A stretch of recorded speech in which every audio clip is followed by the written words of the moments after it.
Hinahangaan ang katapatan ng isang 53 anyos na jeepney driver matapos ibalik ang napulot na 50,000 pesos cash. Tunghayan sa report ni Claire Lacanilaw ng GMA Regional TV 1 North Central Luzon.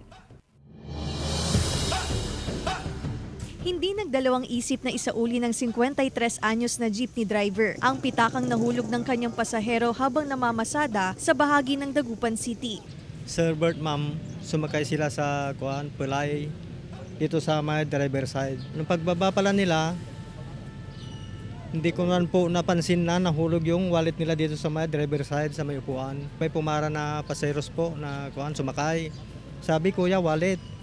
Eh di kinuha ko ma'am yung wallet. Kahit nangangailangan ng pera para sa kaarawan ng anak, hindi umano nag-atubili si Herminio na ibalik ang pitaka sa lalong madaling panahon. Sa tulong ng kanyang anak, agad na tinawagan ng contact number na nasa loob ng pitaka. Di po ng anak ko ay wala din akong pera.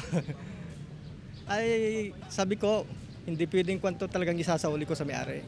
Nang maibalik sa may-ari, hindi niya akalain na abot pala sa mahigit 50,000 pesos na halaga ng cash ang laman ng pitaka. Labis ang pasasalamat ng may-ari na naibalik sa kanya ang pitaka. Hinangaan at kinabiliban naman ang katapatan ng jeepney driver. Talagang bilib ako sa kahanisan nila.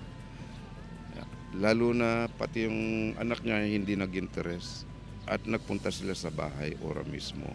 Para kay Herminio, maituturing umano niyang yaman ang pagiging matapat at parating gawin kung ano ang tama at nararapat. Mula sa GMA Regional TV 1 North Central Luzon, Claire Lacanilaw, nagbabalita para sa GMA Integrated News.